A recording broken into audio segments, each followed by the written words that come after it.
So, ladies and gentlemen who have joined us, I am so honored to be able to have a very experienced panel in terms of sort of what's going on within the entrepreneurial ecosystem, policy, legislation, and of course, the digital expert that can help sort of support how we can bring this all together from a digital access perspective. So without further ado, our first speaker will be Honourable Faez Jacobs. So he is a member of Parliament and he is a key member in the Portfolio Committee on Small Business Development in the South African Parliament.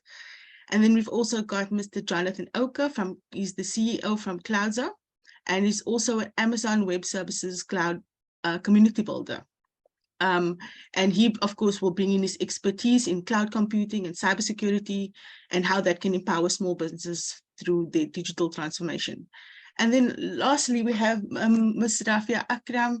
So thank you so much. A special thank you because Mrs. Rafia, she actually agreed 2 days ago to be on our panel. So special shout out there because, you know, I know that we are all pretty busy and working. So thank you. But Rafia is a senior associate at Tutwa Consulting Group, and she actually was a key member of the team within the Department of Small Business Development who drafted the National Small Enterprise Amendment Bill. So she's got some very key insights that she can share with us today. Thank you. And to all our speakers, thank you. We look very forward to an insightful discussion with you today. And then, of course, we've brought members from our DigiBiz community, because, of course, this is what we do. We want to give a platform to our entrepreneurs, practitioners, as well as our researchers. And so we've today got Neo Hassan. She is the founder of NH Natural, which works with organic products and organic farming. We've also got Lorenzo Williams. She's representing Bola Pataba Media Group today. Always contributing to discussions in all our workshops and meetings. Yeah, thank you for being here. And we also got one of our sort of network celebrities. So recently we posted an article about Confidence Matebe. Please go to our platform and read about her story and her journey with DigiBiz. But she's the owner of Confisolve Business Solutions. And then we've got Boy Simon. He is also the owner of R5 Enterprises, also always contributing within meetings, workshops, and within the network itself. So thank you for that. And then, of course, definitely last but not least, Mr. Luther Diedrichs from the Work Initiative, as well as SA Business Hub.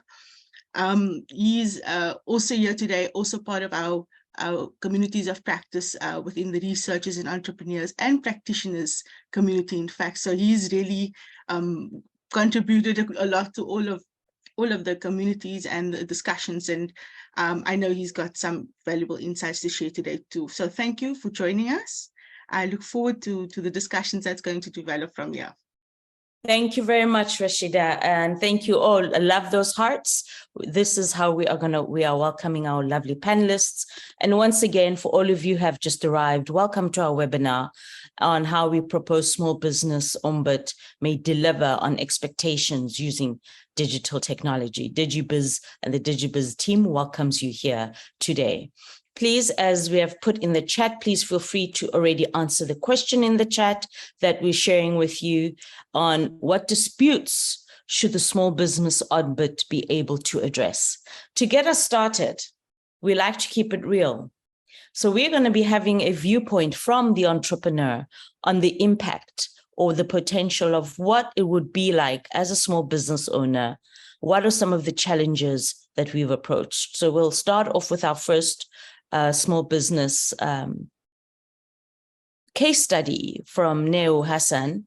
And then after that, we will have our Honourable Jacobs, who will then also share. So on that note, Neo, I hope you're doing well. Are you ready there? Let's see that smile. And please, let's send us some love and some reactions on that. So you literally have a minute and a half now just to quickly share with us, describe what the problem is and the issue as a small business. Over to you now. Thank you. Morning. Can everybody hear me? Very well, thank you. Feel free to speak louder if you want to as well. Oh, yes. Thank you so much, Tobeka. Thank you, everybody, for actually just being here with us this morning. I'm excited. I'm a little bit nervous, but I'm really, truly looking forward to sharing with you guys. So as a small business startup owner, right? So for me, what I've actually come to find, and actually what I've actually, just experienced and what I've actually heard from talking to other small businesses, right, is I would like to actually just have a conversation in finding out, right, with regards to people in the rural area, and specifically those that are in, the farming industry and the farming business, right?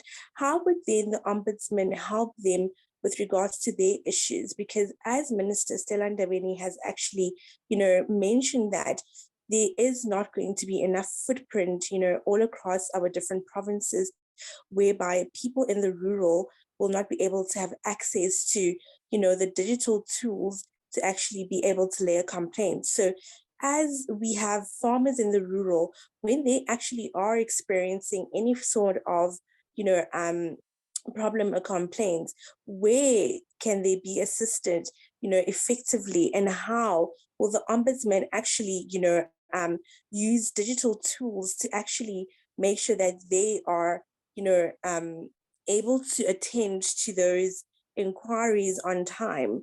So for me, that's what I actually, want to find out. How will the ombudsman, make sure that in the rural area and in the rural space, they will be able to assist those that actually, have those problems. And also, just with regards to that, just thinking about people in the rural space, right? It is difficult for them to have access to, digital tools and also digital networks. So in terms of, if I am in the rural and I'm actually, having a problem and I cannot get assisted, how then, can I then lay a complaint, and what tools will be made, feasible for me? And also, when it comes to things as if you are in the farming industry, right, and there is a dispute whereby you have bought cattle from somebody and the person then does not deliver, or someone has purchased cattle from you, and then it's a situation of they are not happy with whatever product they have bought from you. How then will the ombudsman be there to protect, farmers? And will they be actually also working together with the Farmers Association to actually introduce the new bill to them and let them know that, listen, we are here for you? So that's what I would like to, have the ombudsman actually, address and let us know how they are going to, set out that digital footprint to those in the rural areas. Great. Thank you very much, Neil, for getting us started. And I love seeing how we already have a lot of questions. We have a couple of questions as well in our Q&A to this point of the Ombudsman.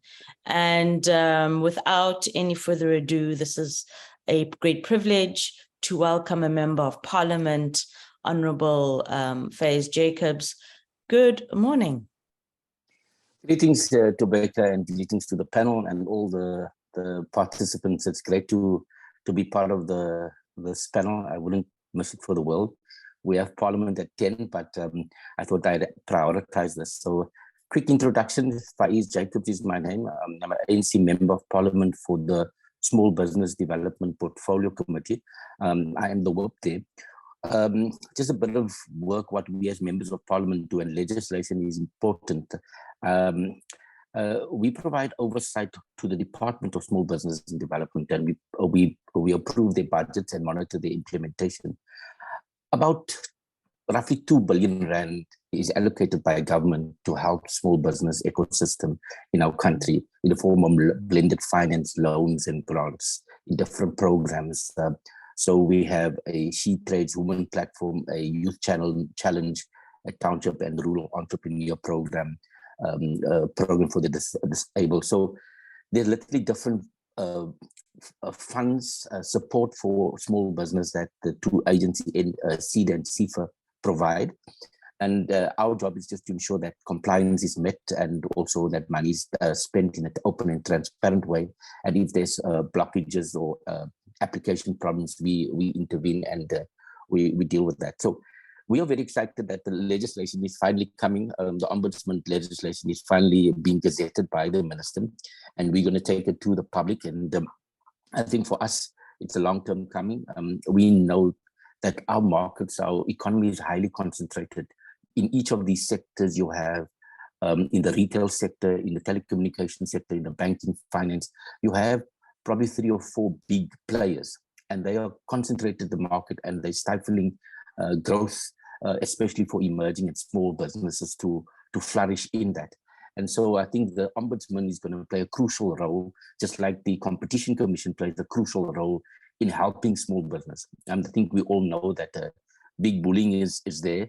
If you are emerging startup and you want to go into the retail sector, because they own the whole value chain, they can literally get you out of that. And so we are defending the small business, and we're excited that the Ombudsman is finally here, and we are excited to be part of the panel to just engage with the practitioners and stakeholders, so that we can hear from what needs to be done. Look, I'm no expert on the ICT and digital, so I'm also very excited to hear what are the pathways we can do. And I think Neo's question is quite right, the question of where and how. We are quite keen to bring, no one must be left behind. So the township and rural communities are really important to us. That's where the historically disadvantaged communities are coming. And so we want to get people between the informal and the formal economy, build bridges of trust around that. So the where and how question is crucial. But let me get to the Ombudsman and what we know of it. I think the National Small Business Enterprise Bill is going to be going through the process. It's mainly to address the lack of effectiveness and affordable access to justice mechanism in the small business. So it deals with concerns that is competition, competitiveness in the small business, unreasonable prejudice, or any deception unfairly affecting all of the enterprises. And the Ombudsman will, amongst other, investigate a complaint regarding unfairness, abuse, unjustifiable exercise of power, unfair or improper conduct, undue delay in performing contractual obligations, conduct which results in unlawful and improper prejudice to small business. These are the things that we are picking up on a daily basis. That where does the person go? Like the example in the farming contract. So the Ombudsman is now a very urgent task that we need to set up. And I think digital access is going to play a crucial role. And I'm excited to hear how. We also identify unfair conduct as ambiguous contract terms, lack of written contracts. I think sometimes we just have verbal agreements, and that is part of the problem. Retrospective changes to agreements, transfer of risk to the weaker party. You will see that all the big risks are transferred to the subcontractors and the emerging businesses, and not equal big business not coming to the party to help small business. Use of information outside the purpose which it was disclosed for, termination of contracts without reasonable notice, long-term exclusive agreements preventing SMMEs from entering in the market, unfair exclusionary compliance practice, and unfair contract in terms of retail and commercial. So these are some of the unfair conducts that we're picking up. I think we're benchmarking ourselves as South Africans with the Australian and UK Ombudsman. They've also got a very effective Ombudsman that deals with similar issues. I think the issues around payment is the big problem. I just got a stat here that I just want to read from my phone, which basically says that as at number of invoices older than 30 days not being paid by our provincial and national department as at the end of March 2022 amounted to 6.1 billion rand. So this is the amount owed to small businesses because they're not paid within the 30-day allocation that is unacceptable. And government is a culprit, and we are chasing up our treasuries is released this report, this non-compliance report.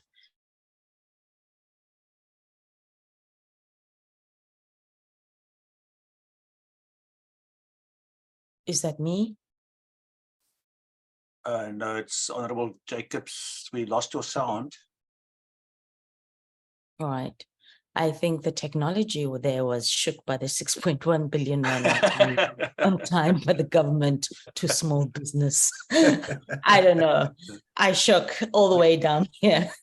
I think it's the internet that in Parliament's internet isn't up to scratch right now. But maybe we can bring Honourable Jacobs back later if he's not in Parliament already by then, Tobeka. Yes, let's hope he sticks with us, because it sounds like he would love to hear from our other colleagues. And I see this, Nomvuyo, thank you for jotting down those nuggets that came out of what he's shared already. The termination of contracts without reasonable notice. Those are things that should not be happening. And our benchmark is the Australian and the United Kingdom's Ombud. So that's very interesting and fascinating. Christoph, anything that came out there for you? Yeah, no, definitely. I think he's spot on around the payments, and I didn't know that government is such a big culprit. So I think government can make quick gains soon and maybe set the example for corporate to follow. But yeah, people may comment, by the way, what you think the Ombud should be doing. Not sure why. Yes, and there are a couple of those in the Q&A, actually. I love those questions. Let's hope somehow. Yeah, I saw Stephanie was speaking about UIF claims, which we haven't covered, sort of. So UIF claims may be an issue. So there's an office there that must pay out to employees of the small businesses that are leaving the small business, and they've got issues there. Boipelo spoke about rural. Clearly, it needs to be accessible, sort of for people that are working from townships or from rural areas or semi-urban areas. Should be accessible. And accessibility, of course, is not only geographical, it is also accessible in the technology that's used. So we're going to talk about that a bit later on, but also the language, sort of. So if it's a legalistic approach to things, maybe it's not going to be that effective. So those are some of the things. But let's see. I see there are some more comments coming through from Tabo. Nikita says definitely the payments by corporates is an issue. Sam must go. He must run. Sorry, Sam. Sam is one of our honourable members of the DigiBiz program in Parliament. And awesome. Yeah, kind of more comments coming through. So please do put your comments. We are collating those comments, by the way. Yes. We're going to be using information later on. But I see Honourable Jacobs is back there, Tobeka. Yes, over to you, Honourable Jacobs. Happy that you're able to connect. Sorry. We froze, or let me say you froze after your lovely comment of letting us know more or less how 6.1 billion rand is not paid on time from government for SMMEs. So you can take it off from that point onwards, if you would like. Yes, thank you. Thank you, Tobeka, and my apologies again. The intermittent weather is helping. It's not helpful here in Cape Town. I'd like to conclude by saying that I think the Ombudsman, we all know the problem. Payment is a big challenge. The length of time in resolving disputes, backlogs, which affects the drop of productivity and also better engagement in different sectors. So the Ombudsman must do a lot of things. It must try to mediate, it must try to resolve, it must be productivity, and it must also help deal with the redressing of the transformation issues. So we as members of Parliament, we're going around the country, we're going to invite comments to the bill. There's going to be public participation, and we're very excited to partner with organizations like DigiBiz and to help us look. We need a public-private partnership for our people. Small business is everybody's business. We need to buy local, we need to support local. The circular economy is very important. I don't need to speak to the converter that this is very important to us. We're also calling on the big business to make space. We don't want to regulate that, but I think it's important that we're asking the big business to also make space in their value chains and ensure that we get a procurement and supply chain process that is friendly to small business. We're having a big emphasis in the township and the rural economy. So let me pause there. I think on the Ombudsman, we are very excited. We're very excited to hear what digital solutions we can provide. So we want to partner with our people. And thank you again for the opportunity to share a few thoughts. Thank you, Tobeka. Great. Thank you very much, Honourable Jacobs. And I'm sure the 120 attendees were happy to hear your viewpoints and all 15 of us panelists. There are a lot of questions to you. I don't know if you have access to that, as we have some virtual clapping that you would like to look at and respond to them. But also I would like to just bring in the voice of one of my colleagues, Ms. Nomvuyo. Any thoughts to kind of put something together from what came out?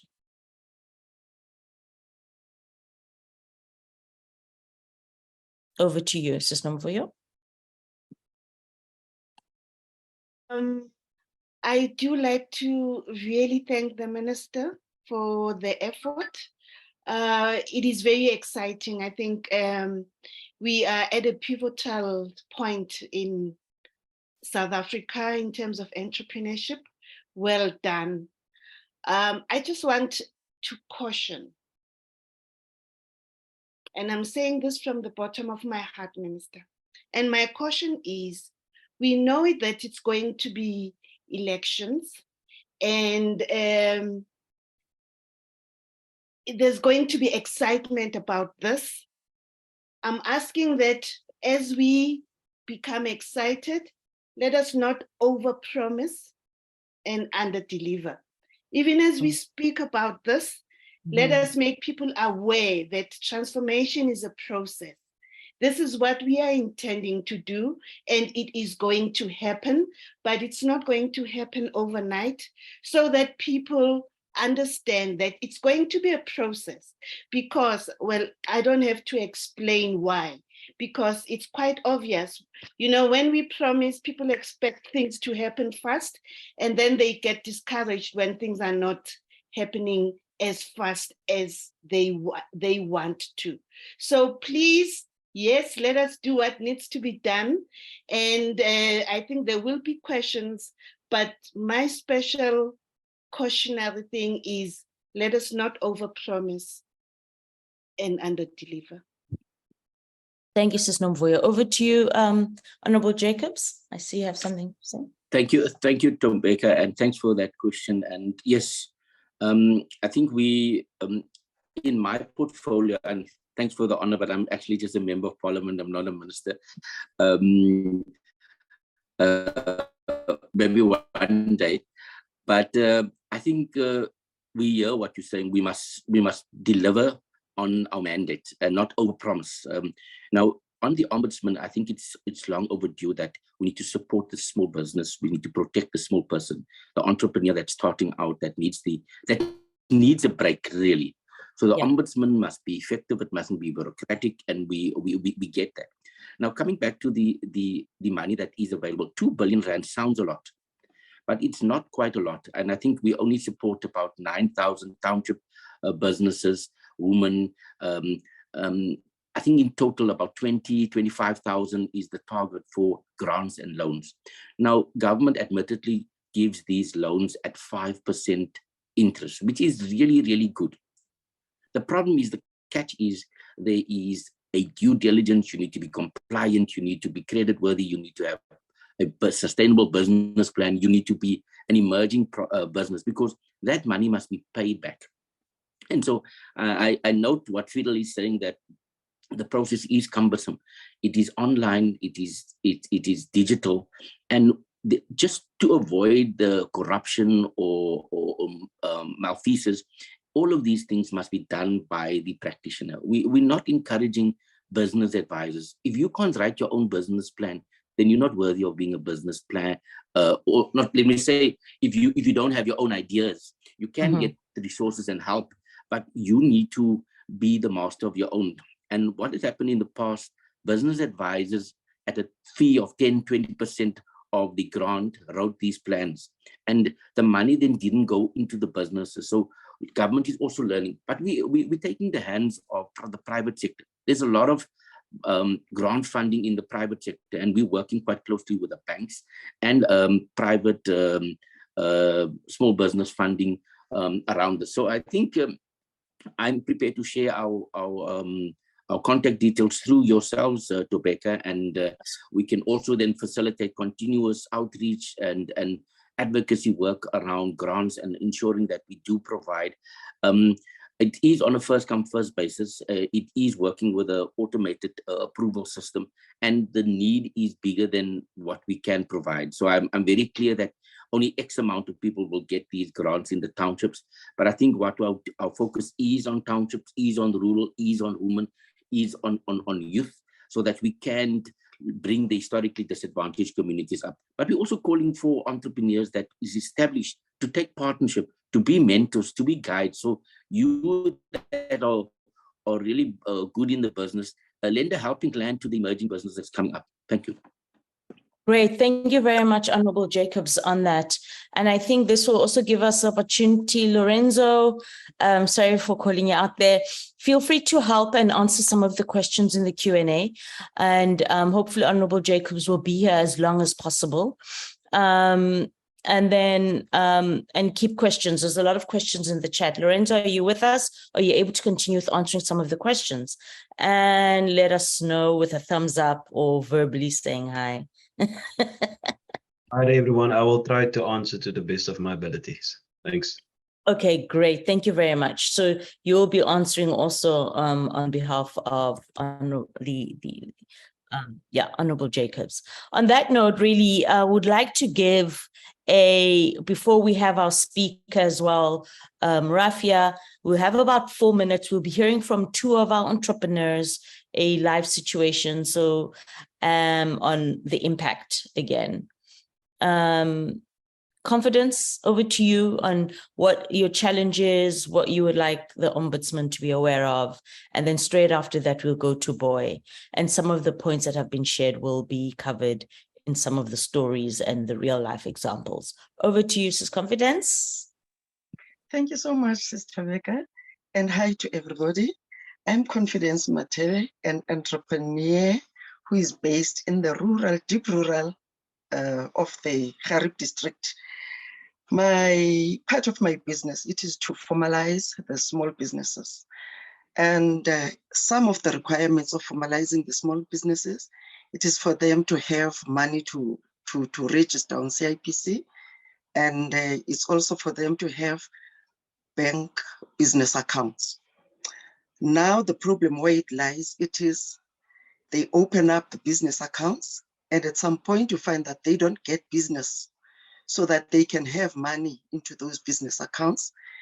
And being a requirement for them to have those accounts, they now ended up maintaining or not being able to maintain those accounts.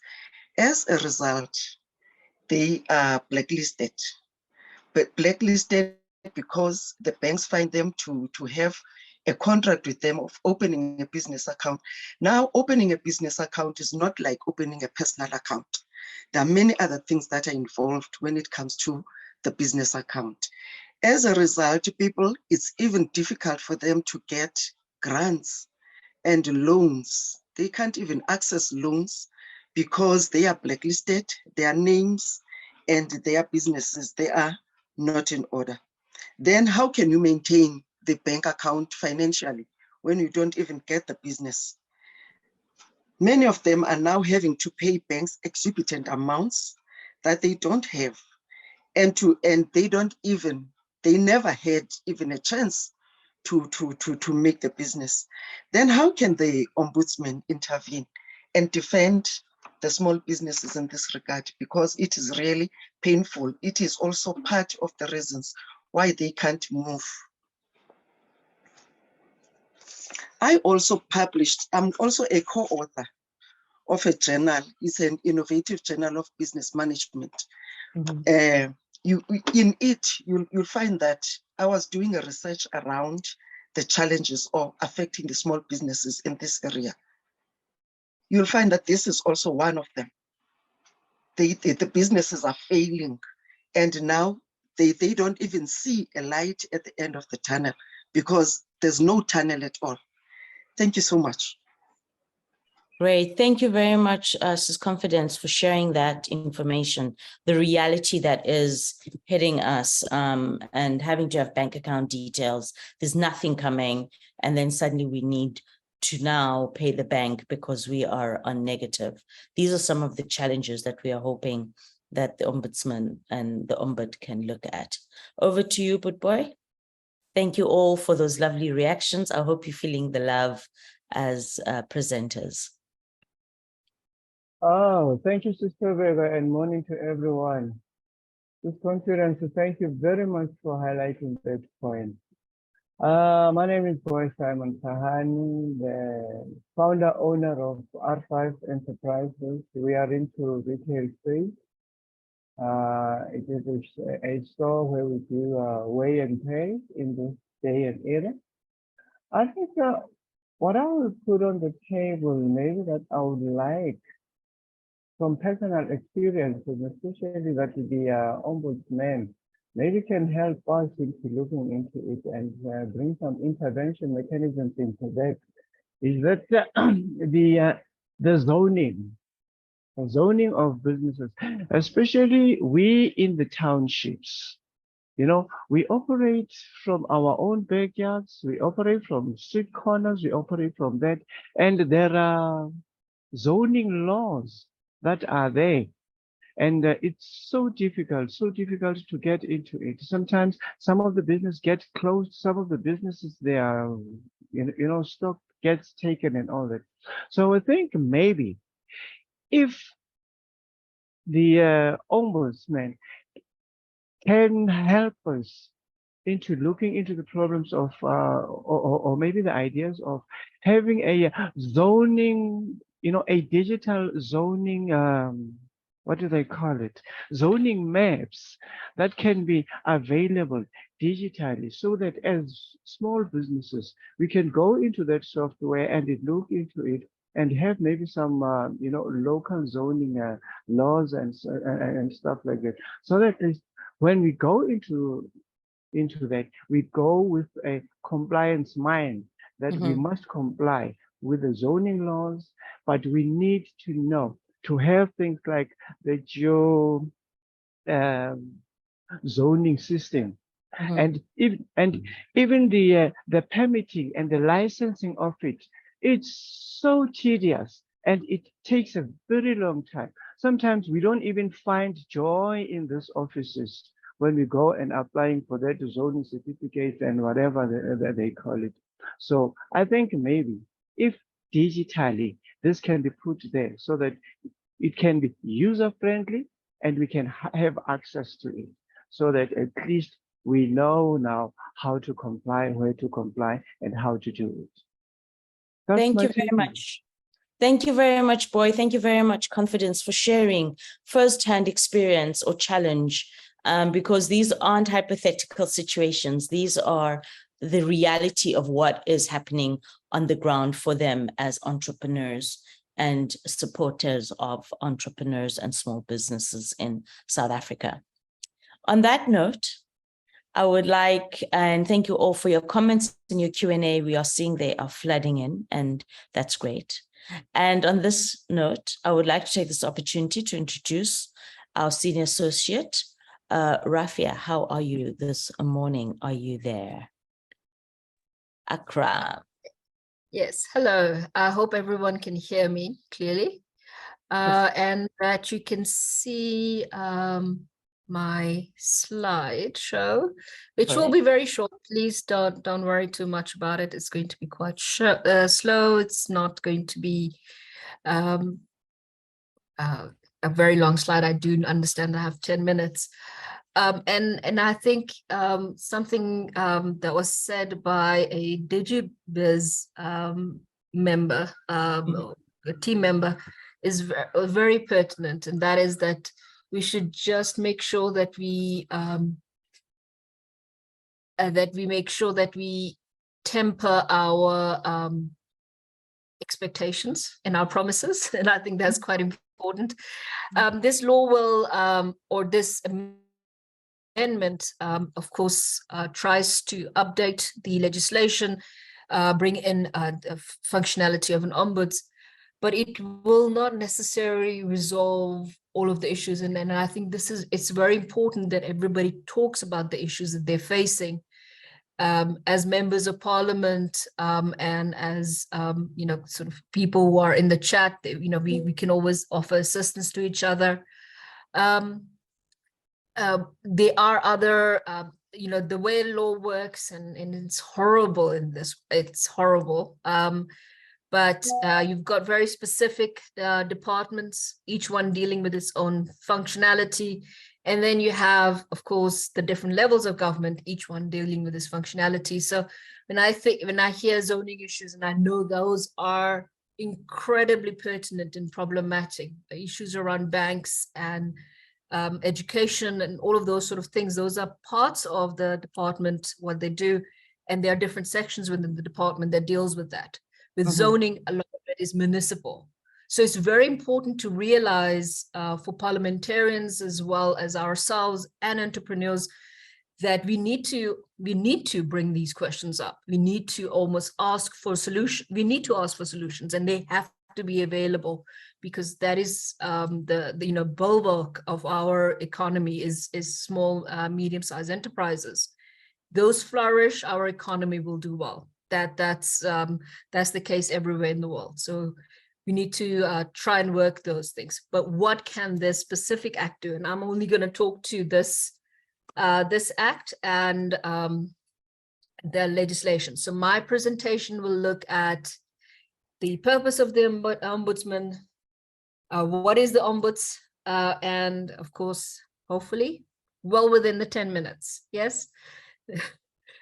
So the purpose of the amendment was mostly, I think 80% of the work was really very much on the ombuds, but it was also to update the 1996 Act, which was last updated in 2004. And the reason for this act specifically to be continuously updated is to make sure that we keep up with technology. We bring in flexibilities, changes in the economy. I mean, if you just think back in 2004 is almost 20 years ago. 20 years ago, our cell phones couldn't do a lot of the things that we are currently doing. 3 years ago, we didn't have Zoom. So, just technology is really having such a big impact in the economy that you have to continuously update this kind of act. So there were major issues faced by small and medium-sized enterprises. And amongst them, and then one of the things is that a lot of the time when a SME has a claim, it can be too large for a small claims court.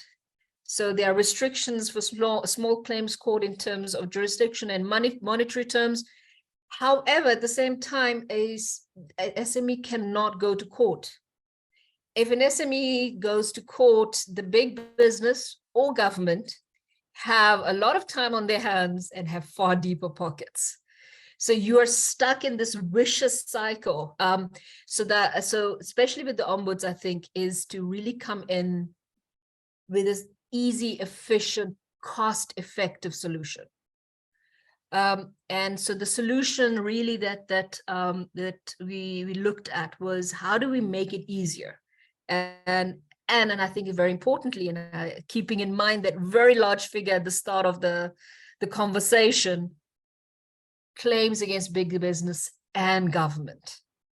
So we are not exempting the government from this. That's very important, because a lot of the SMEs do quite a lot of work with government entities, whether it's national government, provincial, or even at municipal level. So the idea was to bring in dispute resolution, and after quite a lot of research, really thought, what is the best way? And the worldwide practice has been to move away from an adversarial position, which is that we go to court, we fight it out, we leave as enemies. So the idea is to try and bring in a basis where you can continue to have a business relationship. So try and, of course, initially resolve by conciliation, mediation, and thereafter arbitration. And arbitration simply as it takes less time, so it's far more efficient in time. Because an SME cannot wait 6 months to a year to have a dispute resolved and payment to be made. And it's very, very important to make sure that you're also not, while you're doing this exercise of balancing power relations and interest, that you're also not prejudicing big business. So there's that sort of kind of like a very fine line that you have to walk on. So of course you can bring it, and not only can you resolve things by dispute resolution, the Ombud can investigate. So for example, during the parliamentary break, MPs go back to their constituents, and they talk to the people, and they have to do all of this other work where they re-engage with the general population. And if in one of those meetings somebody brings up a question and then another person brings up the exact same thing, for example, the issue around banks and accounts and so forth, then they can say, well, hang on, let's ask this Ombud to initiate on its own an investigation. So not only does it resolve disputes that are brought to it, but it can investigate as well, which I think is an excellent sort of self-initiating part to it. The kind of things it will do investigations on are unfair practices, where, for example, you enter into a contract, but the terms are, they don't tell you enough. They don't tell you when. They'll say, we'll make payment, but they don't tell you a date. That's a vague contract term. Where, for example, a contract, there's almost too much leverage on the one side. Where one of the parties decides just to change terms, and they can a lot of the time do that because they just have more power than the smaller business. Excuse me. And of course, there's a whole host of them. This is not an exclusive list, just to give you an idea.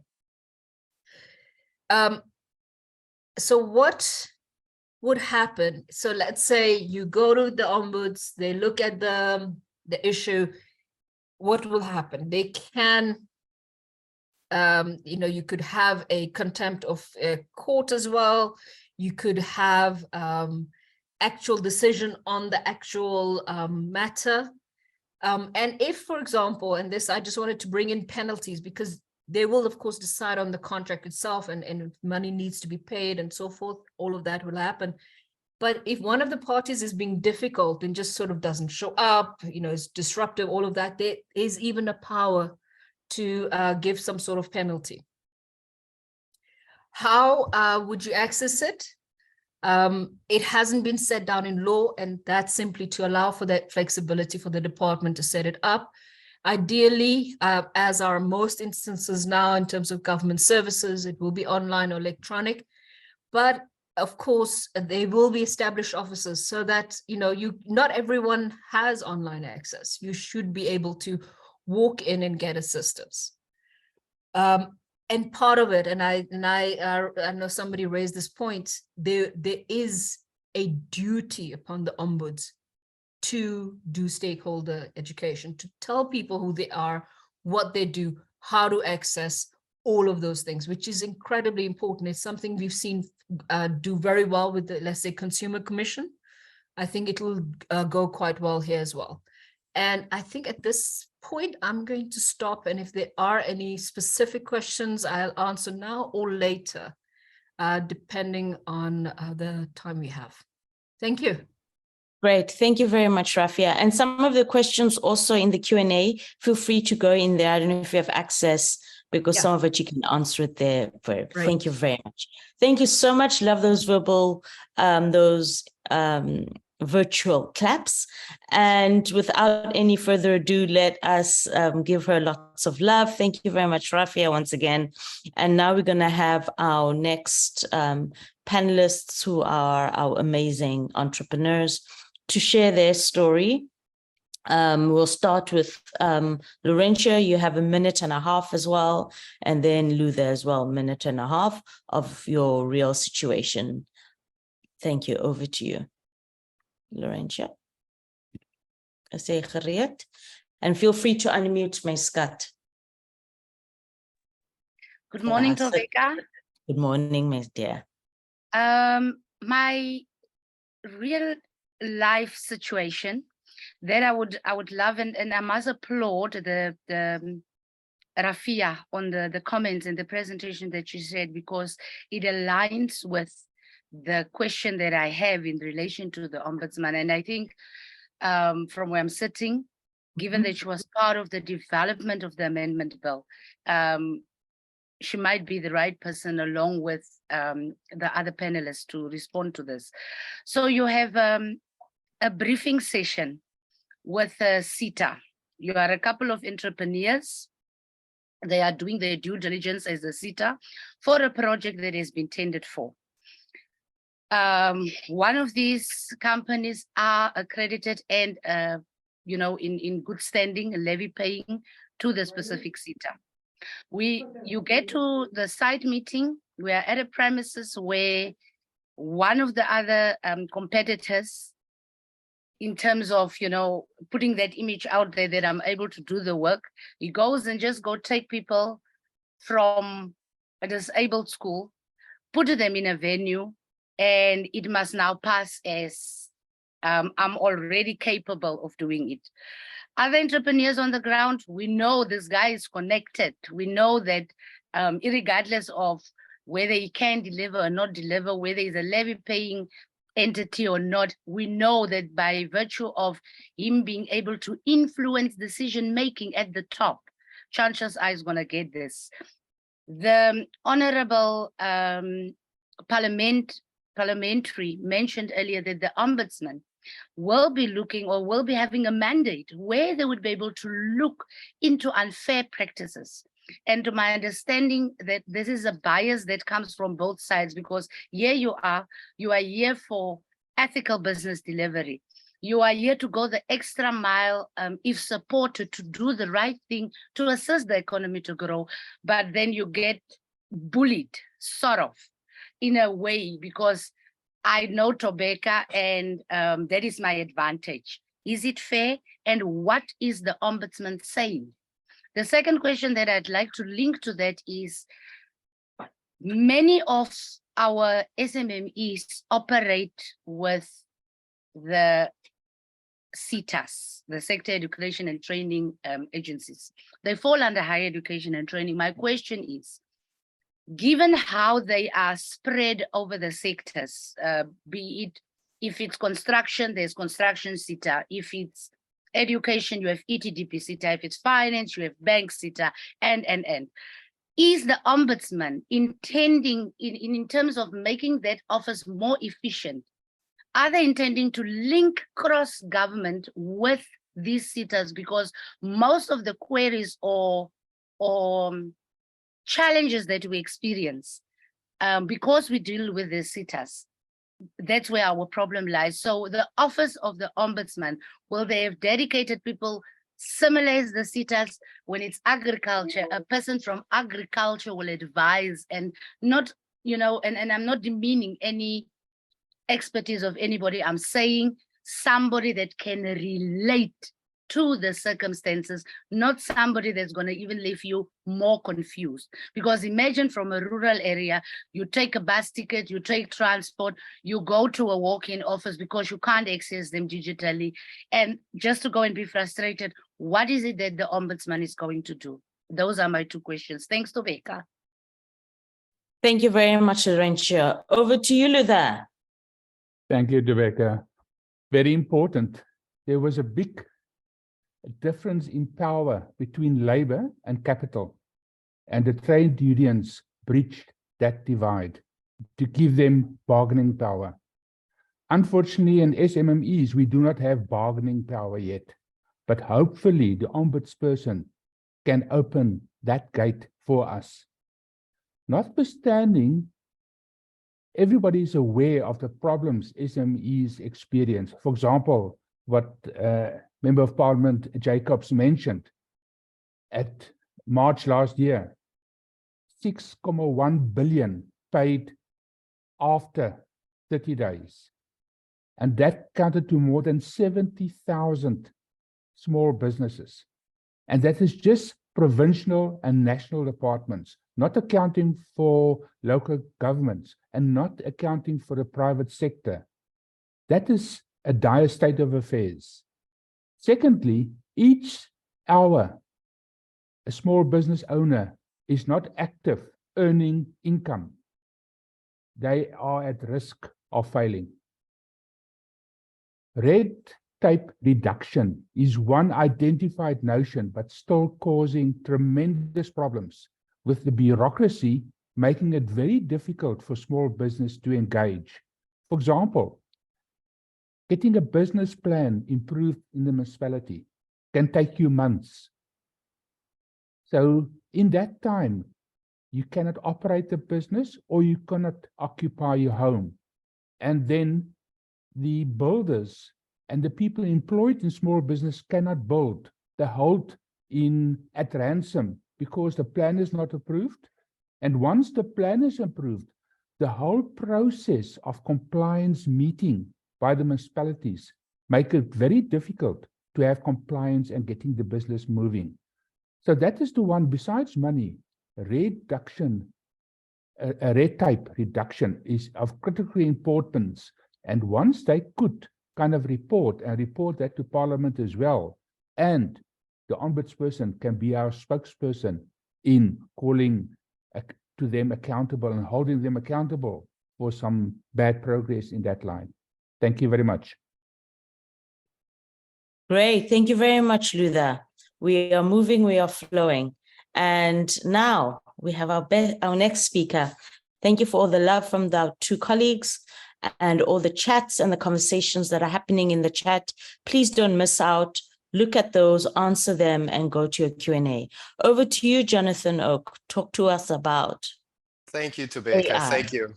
Thank you to the DigiBiz community for joining us today. Let me just put my screen on here. I'd like to give us a small little slideshow there. Perfect. Fantastic. Can everybody see that? Phenomenal. Fantastic. Thank you so much. So yeah, so my name is Jonathan Oker. I'm based in Cape Town. I started CloudZA out in 2015, and myself a small business at heart entrepreneur starting out in the industry. It was really tough for us in the beginning because we understand a lot of the issues that are faced with small businesses today. And it affected us at the bottom level in terms of kind of delivering solutions to customers. We were definitely taken out by the monopoly. A lot of the larger entities were really bullying us out of kind of space and delivering solutions to them. And over time, we decided, the best move to go with is to the cloud. And we started developing solutions on the cloud to actually assist small businesses, startups, and solutions around that. With that, we've kind of looked at how the ombudsman would actually be more efficient in delivering some of the availability of the services to the rural communities and environments that are kind of digitally using some services, but not all the full scope of it, maybe just personal devices and usability.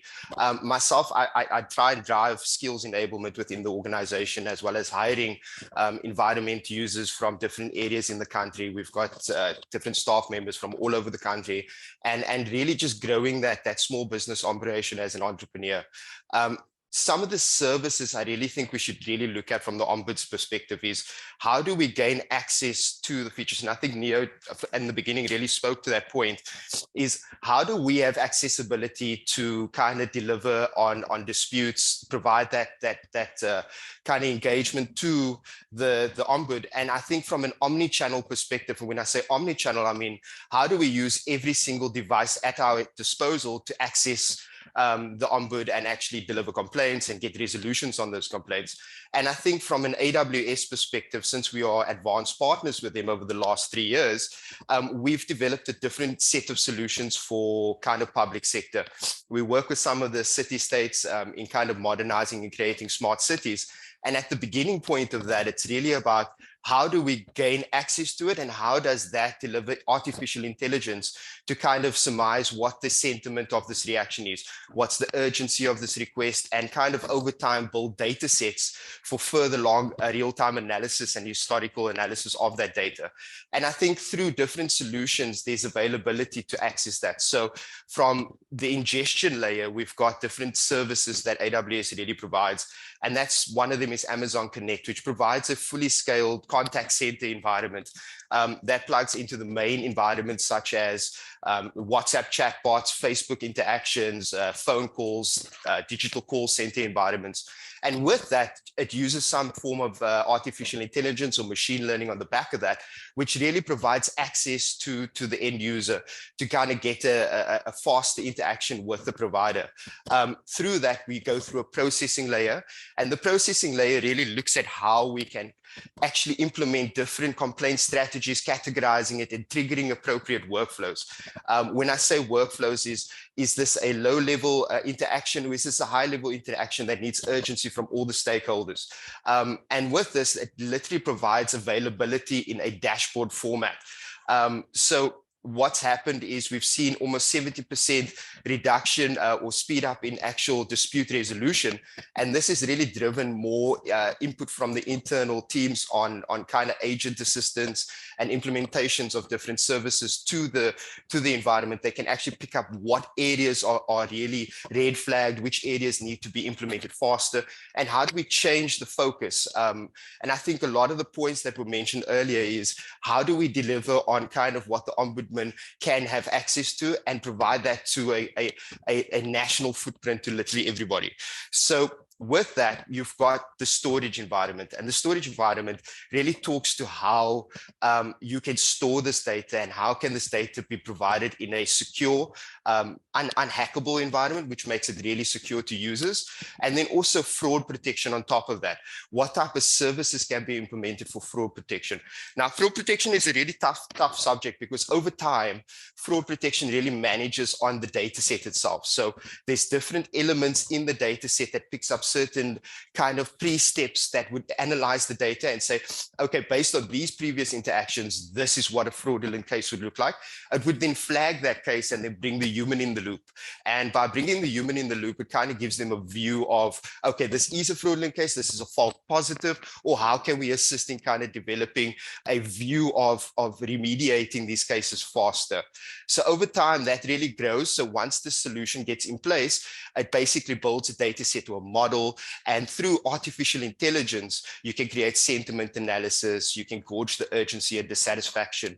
And then also from a personal protection environment, you've got the availability to deliver personal protection services, which kind of looks at identifying the user and making sure that user stays anonymous in the public space, but only to the stakeholders, the visibility is there. So from a full perspective, you've got security, you've got fraud analysis, you've got the comprehension of information, and then also responses. So responses to the end user can be built in a way. I don't know if everybody's seen what's the new AI models that are in place, such as GPT, and that really just allows for users to adopt a service that makes work more efficient. And I think that's a big part of what small business requires at this point, because you've got larger entities and larger organizations that have thousands of employees to build out the legal frameworks or the service frameworks or the stock analysis or the prediction analysis. With these tools of AI, you can be, I've been an entrepreneur, single man running the show for a while, and now I've only got staff. But during that time, I was able to use some of these amazing services to kind of engage with more users, deliver more services, and also boil down different types of solutions to customers' development environments. So it really just is an extension of you to what your cell phone is to you at this point. And I think I just want to go back on one point. I think Boy mentioned this, and how do we deliver on geospatial visibility on certain mapping zones? And I think this really talks to the data of it. And with QuickSight, which is a visualization tool that's provided as an open source tool, this allows you to create different set points in a particular geospatial environment and provide mapping zones that are real-time and available. So these entities can have that data set plugged into this. And from a user perspective, they can then have visibility as a reader to see exactly which areas need to be analyzed, which areas need to be mapped correctly, or which areas are in a mapping zone. And with this, some predictive analysis can be put into place. This area is getting low service delivery on certain elements, and this area needs more attention due to these particular environments. A nice view of the business value behind it is it's a full encompassing solution. So essentially from the front end of the user, no matter what medium they're using to access the Ombud, they have visibility to getting that. You can send a text message from your phone if you don't have WhatsApp.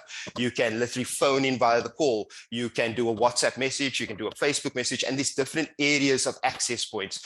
And I think once that is kind of figured out, you have the availability of using more technology-centric solutions to drive insights, make better decisions, using comprehensive tools to gain a clearer picture of complaints and sentiment trends. And I think that is quite crucial, because at the moment, I've done some research, and some of the other ombuds are dealing with 5,000 to 10,000 complaints in a year. And obviously with that, this will be able to resolve most of those complaints with little to kind of have user intervention until the point it is flagged. So it really drives that faster focus points. Onto another point I just want to mention outside of the Ombud, it's how can Gen AI enable small businesses to be a little bit more efficient, to kind of delve into some of the solutions that are currently at their fingers, and really get that environment. Because, you know, back in the day, it was super technical just to get some of these services together. Nowadays, everything is encompassed in a kind of managed solution with use cases to each environment. And in S&P, there's different verticals. You've got agriculture, you've got manufacturing, you've got exempt or micro enterprises that work. So there's different elements that can make sense for the small business at a low cost. And I think that is a real big point, is, you know, you've got these larger organizations that have coffers in the back of them that can pay any of these services.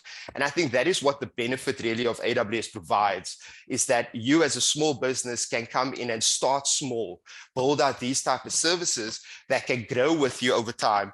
And over time, that point, once you've really got your customer base utilizing the service, such as maybe you've got stock management, and how do I classify the stock management to make sure that I have prediction on where my stock is going, what visibility in the dashboard do I have to actually view which products are making the most sense for me as a small business.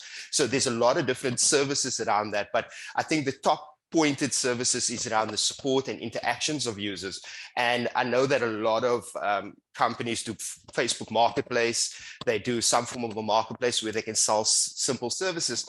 And these things enable you to kind of have a smaller team, an agile team, a team that can kind of grow with the small business, but then also have the availability of a larger entity's backbone, which would be cloud technology. So there's a lot of different services that can work here in different areas and avenues. But essentially, it really breaks down to some of the service like chatbots and answering of questions. But then in the healthcare sector, you've got drug development, medicines, and improved medical imaging. And then if you go all the way to the financial services, you've got risk management and fraud protection, and consumer goods, when I mentioned now the inventory and predicting of data to actually analyze your data and predict the future of where the organization is going.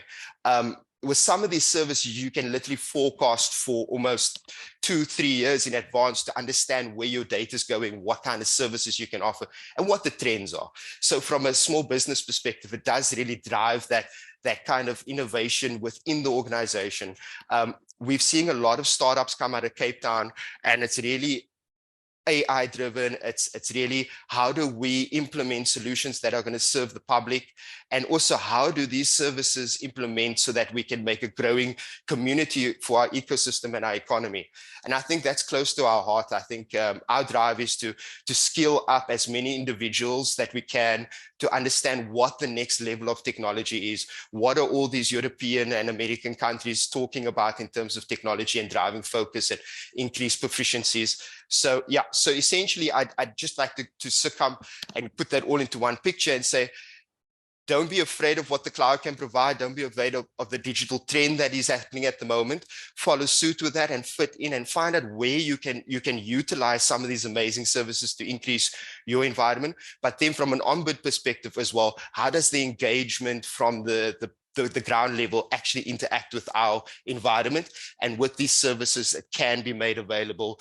Security is at the forefront of that. So security is day zero for all of these services. So implementation of fraud analysis, detection, AI-driven support agents, as well as including the human in the loop. Our goal is not to remove any of the humans out of any of the solutions that is built. It's about skilling up those humans to deliver more efficient extensions of the technology. But yeah, that's kind of what we suggest in terms of the solution. Thank you. Thank you very much, Jonathan, on that insight.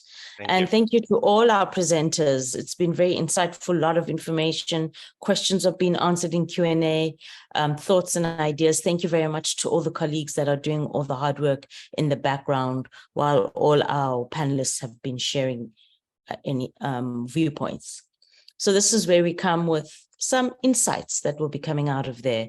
Christoph, would you like to just give us some pointers that have come out? There's a lot, and maybe Jonathan can come back. I asked Honourable Jacobs to join too, but I think he's busy delivering his report on a visit to the Northwest for small businesses. So unfortunately, he may not be able to participate, but he's still in the room, so he may be listening. Yeah, Lorenzo maybe can listening simultaneously. I don't know. But thank you very much for all three presentations and for our entrepreneurs, 5 entrepreneurs that presented the real experience. And I think if we have that as a starting point, Tobeka, this is not just a solution that's in a policy or something. This is addressing the real needs that are out there, and it has to be driven by that. So it sounds, if we listen to the Member of Parliament and to Rafia, who has the knowledge of what is actually in the bill now for the provisions of the Ombud, that it creates a framework. Even I heard from Rafia that it's got investigative powers. So if there's a trend, if people keep complaining about the same stuff, the Ombud will have the power to go and do an investigation, not waiting for individuals to come with the issue, but go into an industry investigation and come with solutions. Of course, the question always is around enforceability and to what degree it will be able to what it finds correct. But yeah, I think a nice balance of ideas put on the table. And also thank you very much for those that have mentioned as the chat went on, you know, sort of the kind of issues that people have been raising. You know, sort of we had our entrepreneurs speak, but we also had other attendees speaking about financial approval processes as issues that the Ombud should be able to address, you know, sort of Fidel and Teboho and Loyanda and others too mentioned that, you know, sort of. So if you have an application for a funding proposal in the mix with a financier, a bank or a development financier, it shouldn't take forever and they shouldn't keep you on a line. In fact, I saw a clip of an entrepreneur in Cape Town, a business in Cape Town, that's suing the IDC at the moment for you know, sort of keeping them on a line for so long, you know, sort of. So those are clearly issues that small businesses are facing a lot. And then an interesting one is around the services that government and corporates are giving. So Keke spoke about ESD, you know, in the corporate space. And Kuleko asked about CEDA and CFA and business advisors. Would you be able to lodge, if you get bad advice from a business advisor, would you be able to lodge a complaint with the Ombud because you got the wrong advice from someone that is now kind of damaging you? We're collating all of this, by the way. As I said earlier, we are working towards actually writing something up. Jonathan is going to do a piece on the technology solutions for us that we'll publish. And maybe Rafia, you can help us too, if possible, you know, sort of to shape some kind of a document after this webinar where we will put these things out in the public domain for others to know too. But yeah, SaaS certificates, Puseletso mentioned, you know, sort of. And but then I would maybe at this point, before we go to Sophie, sort of tell us more about DigiBiz, if Jonathan and Rafia can maybe just share, you know, after all of these things being put on the table, you know, what your thoughts are, what are the pertinent things to promote, you know. Honourable Jacobs is back. He can't put on his camera, I think. Let's see if he can put on his camera. Yes. And also, Christoph, there is some questions there. Maybe we can say them out loud. I don't know if Honourable Jacobs have seen some of them, or Jonathan and Rafia, who might want to start answering them from the top. Yeah. There's one specifically to just remember, Honourable Jacobs. Safisa wants his bit too soon to just talk about DigiBiz as well, Tobeka. Yeah. So I don't know if you want to answer some of the questions already, Honourable Jacobs. Over to you. Sorry, Tobeka, I was in the Parliament session, so I listened with one ear. So maybe if you can just help me catch up, or just give me a quick summary. The last time I followed was Rafia's very insightful input. I missed quite a bit of the input Jonathan. of Jonathan's input, and I really apologize, Jonathan. I'm keen to follow up a discussion with you to see how we can incorporate those innovations into Parliament and into the process of the department. I think I've also picked up some of the concerns earlier on of small business about capacity, about access, about applications being cumbersome, about people making loans and therefore they can't loans to start the business, and the business process is a bit difficult. I think being a business entrepreneur is not easy, and I think our job is to create an enabling environment, and this government is a caring government that will go out of its way to help and support. But I think I also want to very, very frankly say, actually, the Department of Small Business isn't the Department of Social Welfare. We basically saying that we're not giving handouts, we're giving hand ups, and we're wanting to help small business, rural business, township businesses, youth and women. But we can't just give free money. And I think that's the mistake that we made in the past, that people got free money and then they use the money on consumption and not on what is needed for. So the application process, we're trying to make it as accessible as possible. We're always asking our entities to provide support, guidance, and all of that, but we can't give free money. So I think that for me is a principle, and you need to have a sustainable business to ensure that you pay it forward, because if you can pay your loan at 5%, which is really good value, then we can demonstrate that you are a sustainable business and your business can pay itself. So it's not a welfare setup. So let me pause there. Maybe I didn't catch all the other questions, but I'm free to just engage now. And my apologies again for juggling. No problem. Thank you very much. I learned a lot from Jonathan, Honourable Jacobs. I think he's got a good way of explaining what technology can do. There was a question around, he speaks about AWS, whether the Ombud is already signed up for AWS. It's not so. He's just sharing his experience from his systems that he is familiar with. But some of the comments, Honourable Jacobs, around things like, is the Ombud going to do workshops, and to what degree will it be proactive in preventing the kind of exploitation that's happening and so on? That's come up quite a few times in the comments that people have been taking. So I'm not quite sure what the thinking is there around capacitating the Ombud. We've heard from Rafia that the Ombud will be able to go investigate. So it will have investigators that can do research. Will it also play an educational role, or is that other parties the Ombud's role? It's not the Ombud's role, because we also need to understand some things are not for the Ombud. Eh? So perhaps if you have ideas on that, sort of how the education side of things can work. Look, I think these are critical questions, and I'll just offer a view. I think we're engaging with it. And Rafia, thanks again for you guys conceptualizing this. And we're going to rely on all the clever people to help us navigate this difficult, tricky thing. But I think the principles is we want an easy, accessible, dispute resolution mechanism, and we want to protect the small business against bullying.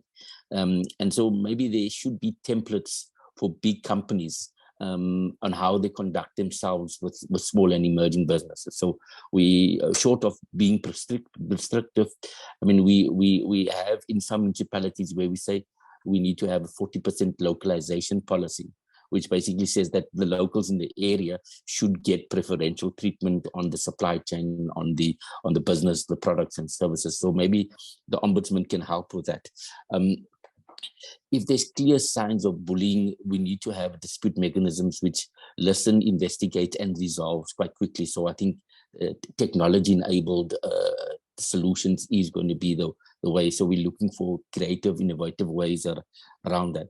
I think, you see, we need to continuously create a literacy, business literacy, empowerment, education. And what DigiBiz is doing is absolutely amazing. You're part of that ecosystem that helps empower, creates awareness, share best practice. So I think advocacy and education and training is continuous.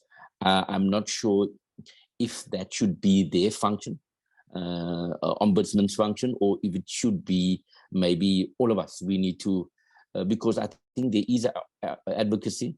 I mean, we've also learned from the Competition Commission now. You see, the Competition Commission was also established to break down the market concentration. You know, there was a collusion in the bread. For example, the big cartels of bread colluded and they put the prices up. And it was a small business person here in Cape Town that took on these giants of Sasco and all the big banks, and they had to, they paid a fine.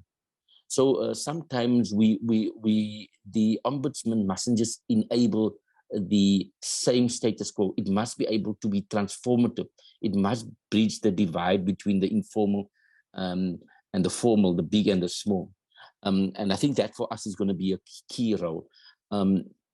Even with the construction industry, there was collusion around that. Even with the retail cartels, even with the pricing of our ICT, the cell phone prices are still too high, and there's still collusion around the big companies around that. So I think for us, we are very excited around this, the prospects that this bring. But I think we must continue supporting each other. Let me pause there and just check if there's any other engagements. But thanks again for the platform. I really appreciate it.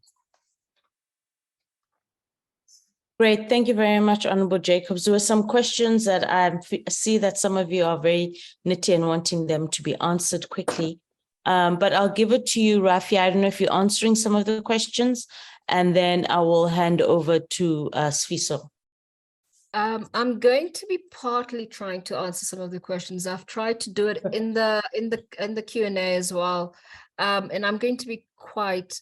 I'm not going to answer them in the way that people want to have them answered.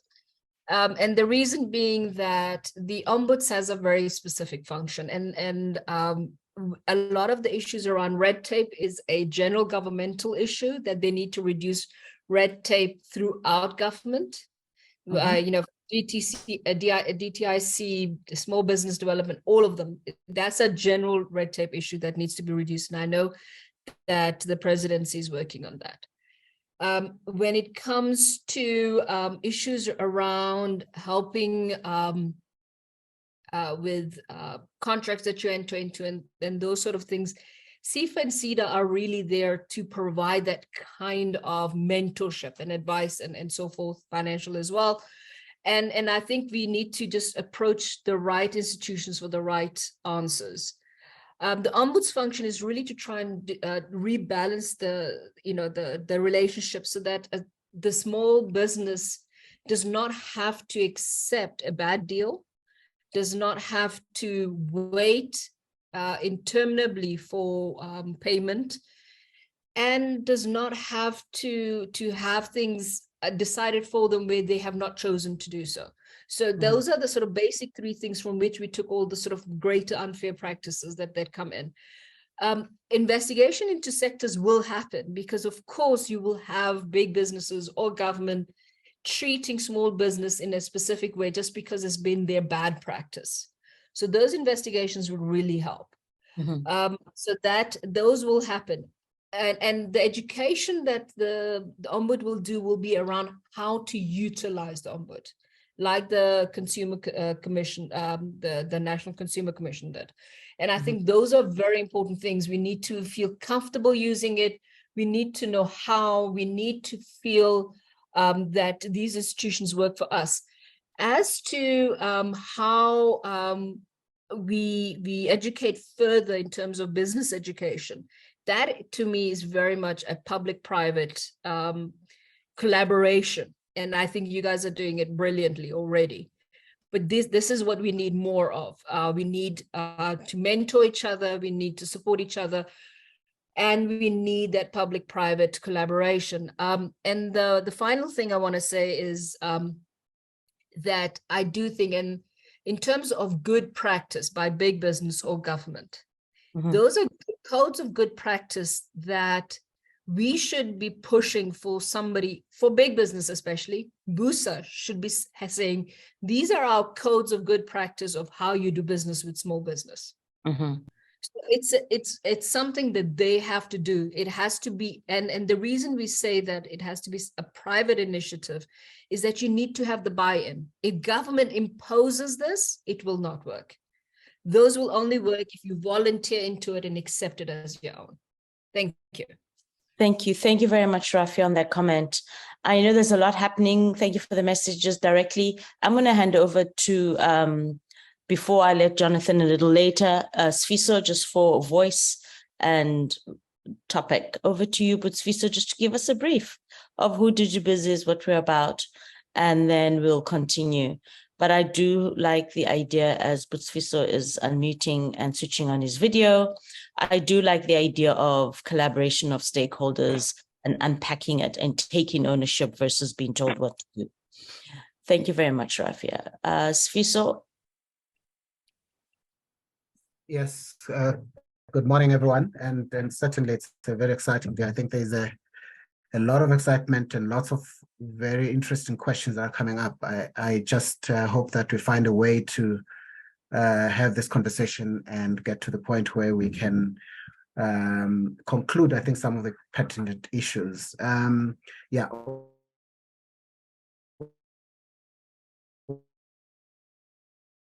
Oh boy. Do you want to switch off your video, Butsfiso, for a second? For me, just before talk directly. I get quickly Feel free to turn off your video. I'm new to this platform. Can you hear me now? Yeah, keep going.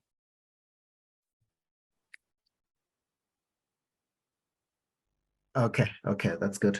Yeah, so I was saying one of the key issues that I keep hearing, which I think it's important, and maybe we need to have space to have conversation about it in the future in concluding this conversation, is around the voice for small business.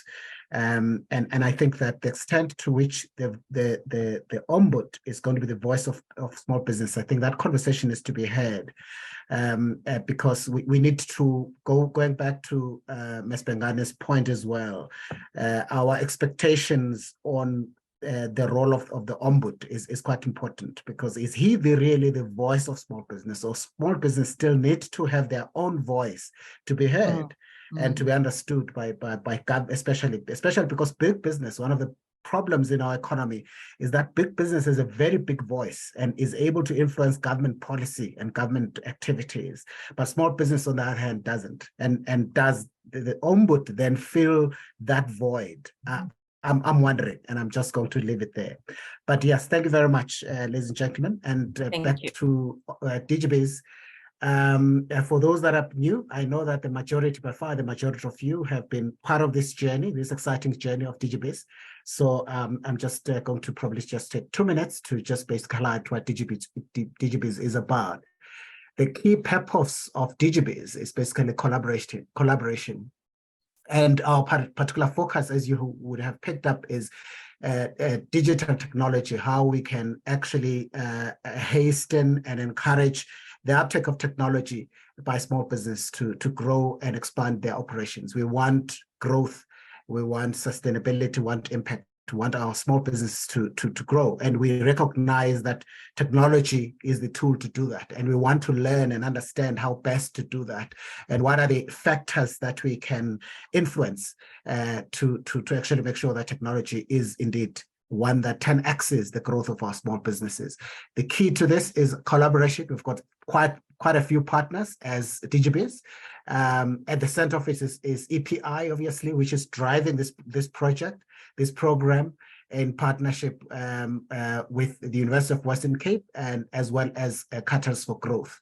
But also, obviously, key partners to this collaboration is UK Aid, which is funding this project through the RISA fund, and we're very excited that we're able to get this partnership that takes us to the end of December. Key elements of the DigiBiz programs, obviously, there are 3 main elements of the DigiBiz program. One is a coaching and training program, where we are doing a action learning project. We've got 40 rural and township-based women that are under a training program that is driven by Ms. Bengane, and we are having qualified coaches that are working with those entrepreneurs and learning through that and understanding what really works in terms of coaching and supporting small businesses. We have an online platform, and this is part of the online platform, as part of the online platform with the network, which Christoph was encouraging you to join and be part of the DigiBiz network. It's an online network, a lot of information, lots of learnings and insights and case studies that are being shared. A second part of the online platform is the COPs, the Community of Practice, and we've got 3 of them, where first is the entrepreneurs and organizations, and the second one is where we bring practitioners in the ecosystem, and the third one, researchers and public policymakers. And obviously in this space, but that particular space that you're in today, we're discussing elements that affect researchers and policymakers and how we can influence that space. The third element of the DigiBiz program is survey and research, and certainly we're trying to understand better what works best, and there is quite a exciting work that is happening in that space. And again, if you're part of the of our platform, you'll learn some of the research and some of the findings that are coming out there, and maybe we'll use that to enrich yourselves and our stakeholders and maybe the work that we do. A quick summary of the exciting work that we do is, and you are invited to read this mini paper that we did on digitization, digital progression model. And this is work that we've done quite recently in us trying to understand really what drives digital progression among our enterprises, and we are starting to understand through this model, which talk about 3 levels of digital progression: digitization, digitalization, and ultimately digital transformation. And I think for us it's quite important. And please be part of the community and read up on this, and you'll begin to understand and share and be part of the journey and input your own understanding and learnings in the ecosystem. So that's it. And yes, I've already talked about the 3 communities of practice, which are driving the conversations that are happening on a weekly basis, basically on an ongoing basis now through the WhatsApp groups, because now we've set up the WhatsApp groups that allow conversations to go on an ongoing basis. And yes, I've talked about the DigiBiz survey, which will be conducted in early October, and you will be invited to participate, and you will be probably given much more information on the same. Yes, I've encouraged you again to join the group and be part of the platform, and I'm sure my good friend Rashida is going to give us more information how you can participate and talk to and be part of the community and contribute to the conversations towards the end. Thank you very much, Ms. Tobeka. Thank you very much, Sfiso, on that, and links, email in the chat. Feel free to go there to get the information. And I know time is going and moving, and there's a lot of questions. We're answering some of them. I know some of them are not the way we want them answered, but let's keep going. Christoph, was there anything else you picked up that you would like to say before I hand over to Jonathan?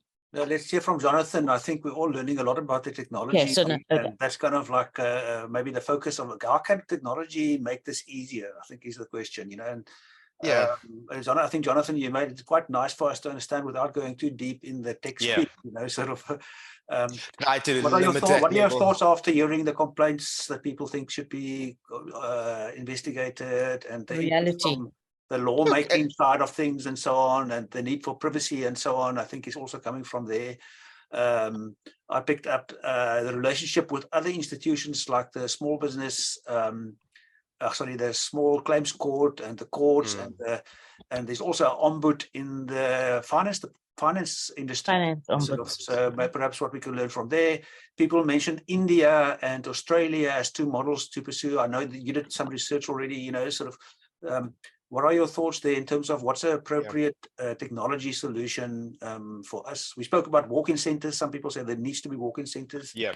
Others say we need to maybe emphasize more what we can do through clever learning of AI, like you explained to us. Yeah, thank you for that, Christopher. I think overall the real conversation needs to be, how do we join all these systems together? How do we get a view of everything across the board from all elements and not silo the data? And I think that's really crucial. You talk about different departments, but they're all really talking the same message, aren't they?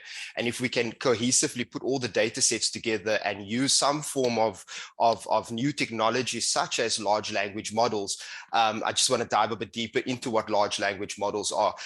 Basically, ChatGPT, which is kind of a large language model that everybody knows of now, you would input some data, it will give you data, but until some point, that data becomes stale. So it's up until 2021, I believe. So anything further to that point. So your data is really needed to be fresher. So with large language models, you can input all those data sets from all of the different environments, bring it into one data set and start doing prompt engineering. And with prompt engineering, it allows for users to have access and view of something that would have taken an individual almost a week to study or learn. You can get it in minutes and seconds and get a summary of that, and still keeping the human honest by having them involved in the interaction.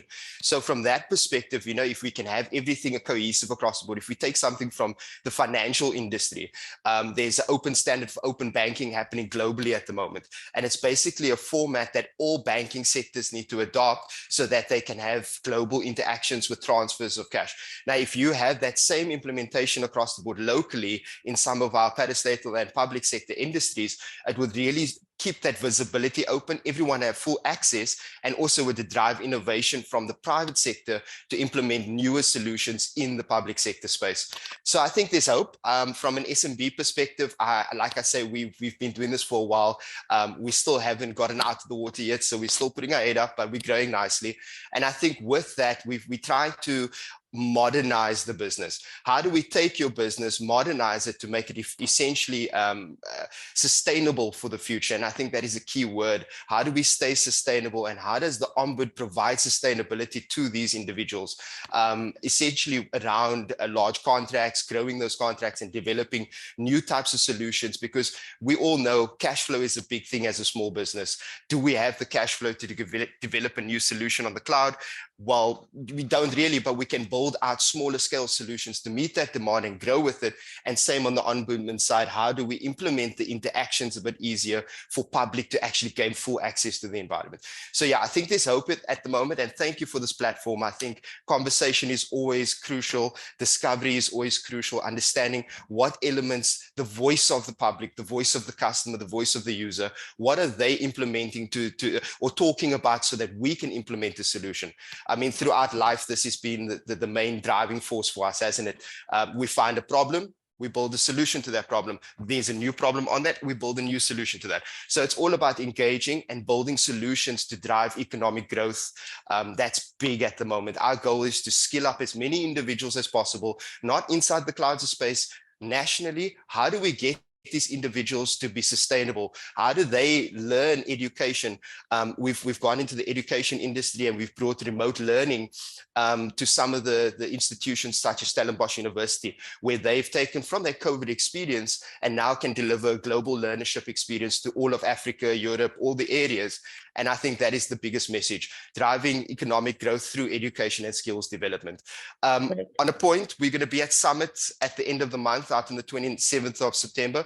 For the community, please come and join us out there. It's a public and free open space. It's going to talk about digital innovation, digital driving forms, transformation of businesses, and how can you use technology to grow your organization. But thank you all for that. Thank you. Thank you very much, Jonathan, on that. And keep it rolling. Before we go into more Q&A and all the responses, I see some people are moving their Q&A from Q&A section to the chat.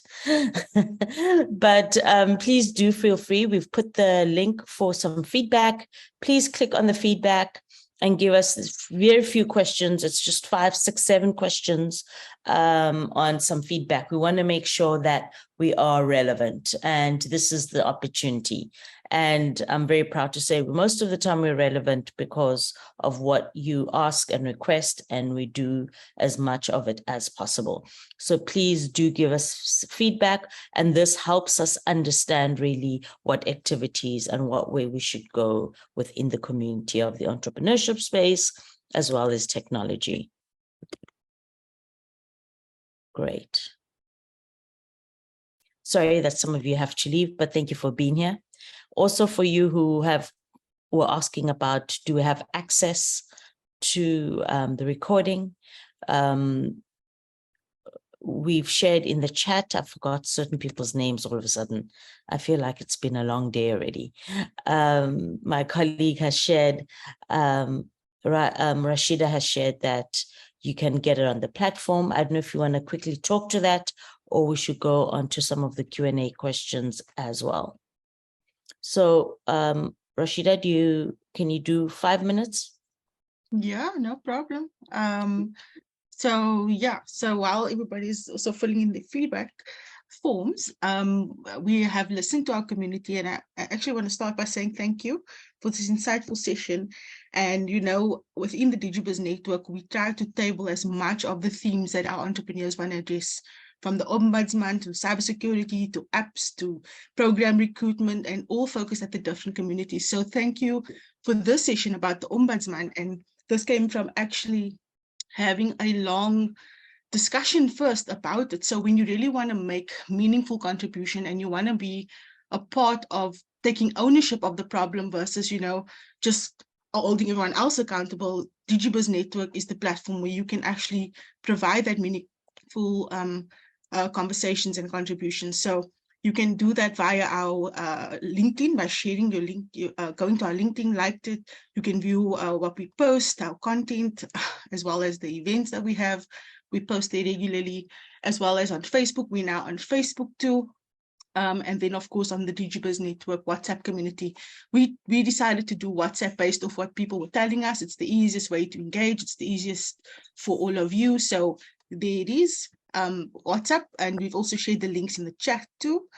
And then, of course, we also have our online platform, which is a much more deeper sort of connection point, where if you wanted to connect with other members within the network, that is our entrepreneurs, our practitioners, our researchers, data users, policymakers, we've actually got a wealth of people working in the ecosystem. Some people mentioned CEDA and CIFA, and I thought about other webinars where we were actually, having these people as panelists. So this, you get notified through the network.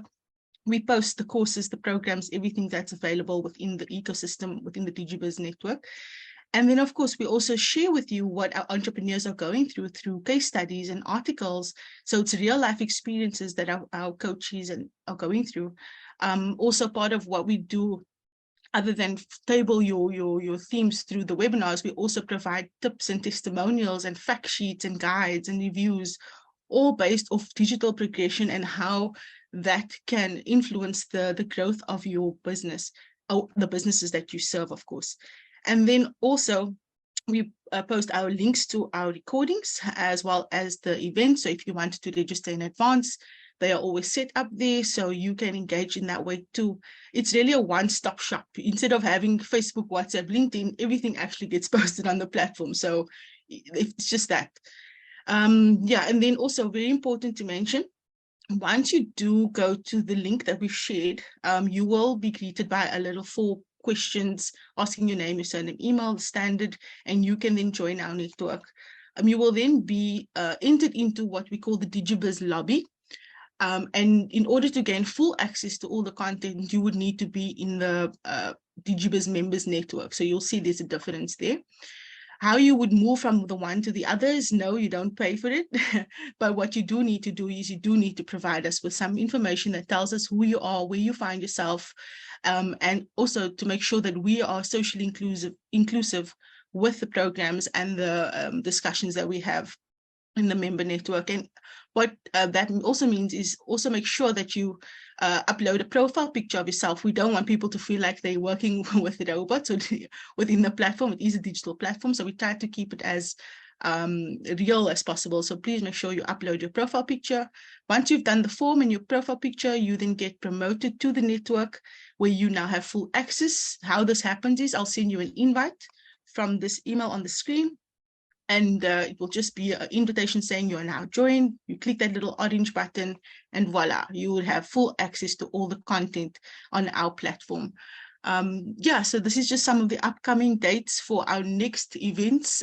We don't really do anything within the school holidays. We understand family time is important, but outside of that, we do have these events. Our networking event, which is very relaxed. We try to make sure that you are engaging with each other as much as possible through all three communities, in fact, as well as those that attend our public webinars.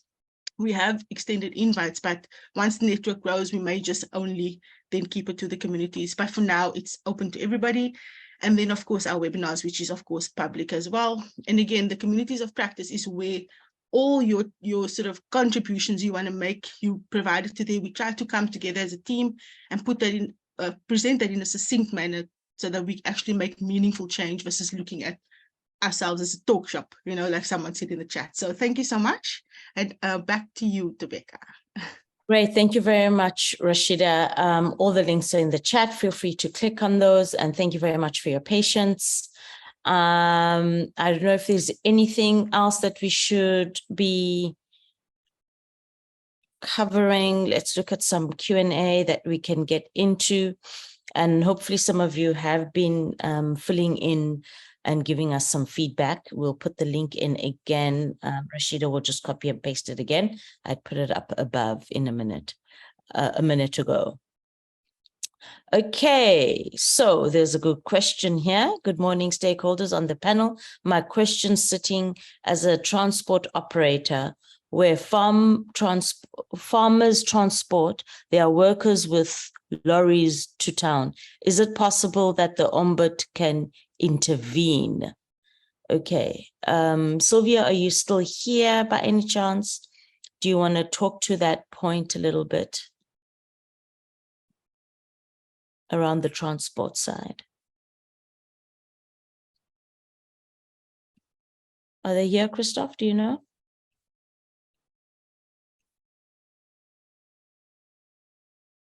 We are all still here. No, specifically, Sylvia. Yeah, I think what just knowing what she does, because Sylvia is in the DigiBiz coaching program. What she means is that she transports farm workers. Okay. But some farmers are still doing it, piling people on trucks and that. And she's wanting to know if the ombuds would deal with things like that. All right. Do we know? Is Rafia still good there? She's surviving, sending you positive vibes. Nomuyo, could you repeat that, please? Sorry, you broke up for me for some reason. Oh, okay. Yeah. Sylvia is she works with farm workers. She has a transport business, and she is saying, farmers still, load farm workers on trucks, as if they are cattle. Yes. No, I get that. And this is, I think, and I'm having quite a lively chat in the chat forum as well. And I started off by saying we need to realize that the Ombud is for a specific purpose, and that is an excellent question, and it's a very problematic thing, of course, because there's safety issues, and that is a Department of Labor. That would be a Department of Labor thing to resolve. So again, I think we just need to understand where everything and I'm really sorry that it's just coming across as I'm being quite difficult, but I am a lawyer, and so I'm very sort of like demarcate, put little boxes in, and everything goes where it belongs. So that is a Department of Labor issue. So if that is who I would complain to. Yeah, that's good, because we really have to understand, to manage expectations. Thank you. Yeah. Great. Thank you very much. Andre, do you want to say anything? We have literally about a few minutes. You've been here, you've been listening. Any nuggets that have come out for you that you would like to talk about in a minute and a half? Thank you. Thank you very much, Rebecca. I made some notes, and it's just too much. I'm going to show you. I wish I could read it to you, but if I look at the key things for me, at DigiBiz, we speak about three things. We speak about the entrepreneurial readiness, the mindset of the person. And I work with students from the varsities, and they're afraid. They are afraid to go into entrepreneurship. And then I say, it's not that bad, but it's bad. It's not that easy, but it's difficult. How do we get through that? The next one that we speak about is the business readiness. We get people like where we have to prepare ourselves to go into a digital transformation stage, and yet we're battling with a business readiness and contracts. People let us sign contracts that is so bad that we cannot get out of it. I've been involved in a contract where they called it perpetual. At that stage, 20 years ago, I didn't understand the meaning of perpetual. And I don't think that changed. It took me years to get that resolved. What about the entrepreneurs going into that? And then, of course, the technology itself, we have to get there. It doesn't matter what we do. We may, for those who have to get there, we have to get them there. That's the bottom line. So it was great to hear from Rafia. It was great to hear from the Honourable Jacobs that they prepared to be there for the young entrepreneurs. Not only young entrepreneurs, it's an entrepreneur can be an old person. And then I thought, well, where do we start? And then Jonathan came in with a lot of, I said, no, Jonathan, slow down, please slow down. There's too much. But the solutions are there. Yeah. So my prayer is that the government will really, and I think they will, that's what they're there for, that the government will bring these things together and take away red tapes. If I look at the number of people, 32.6% unemployment, 70,000 businesses in trouble every month. Yeah. Can you imagine the number of people going to bed at month end and they don't know what's happening the following day? How do we get that? How can we get that out? So I do believe, and I want to thank the presenters today for coming with, I believe, solutions that we can look at. So thank you very much. That's, I believe, the nugget. Great. Thank you. Thank you very much, Andre, on that input. And on that note, can I have a final word or two from Honourable Jacobs here as closure, and Jonathan and Rafia, or the other way around. Let's see who's ready. Okay, I'm assuming Honourable Jacobs is busy. Rafia, any? Oh, there he is. Perfect. We're getting you on the road. Just a final word. Greetings, everybody. Thanks again. I've been listening with one ear, but it's amazing to be part of this family. I have reached out to individually, so please involve us. We're going to go on a public participation process, so I'll definitely send the details to DigiBiz on the ombudsman stuff. I think key debates, key critical issues. I think there's also now a informal economy awards that the president is going to be launching in November sometime. So let's stay in touch. Let's stay inspired. Let's help each other. And we are here to support you guys. So thanks again, and appreciated the dialogue. Thank you very much, Jonathan, and safe drive. Thanks for that, Honourable Jacobs and Rebecca. Just on Andre's point, I think that is so true. I know coming out of where we come from, it is a very fearful entrepreneurship road for us, for ourselves. And the same thing has happened where you come to the end of the month and you don't know what is going to happen the following day. Am I going to be able to deliver on these services that I've promised to our customers? So we've all been in that boat. One thing I can say is there is hope at the end of the line. You've got a lot of tools available to you. As someone mentioned in the chat, chat. The business plans can literally be put together with ChatGPT. I've done it myself. I've just done a new little model. Literally put it together. You just break down what's required in there, assist you. Let it assist you in getting your business to the next level. And then also around how do we do the technology stack? And I think that's what CloudZA is here for. Our goal is really reach out to us. You guys need help. We know the technology. We can help you in your business, assist you in kind of getting you to the next level. What do I need to do to implement technology within my organization to get business outcomes faster, to go faster to the value chain and actually start earning some income off the services I'm offering.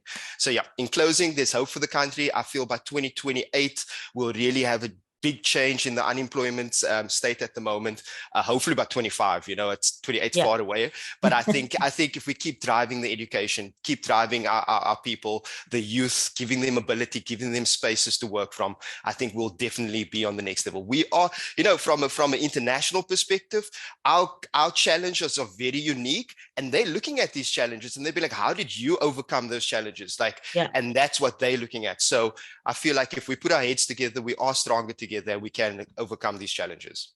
Thank you. Thank you very much, Jonathan. Over to our lawyer, Rafia.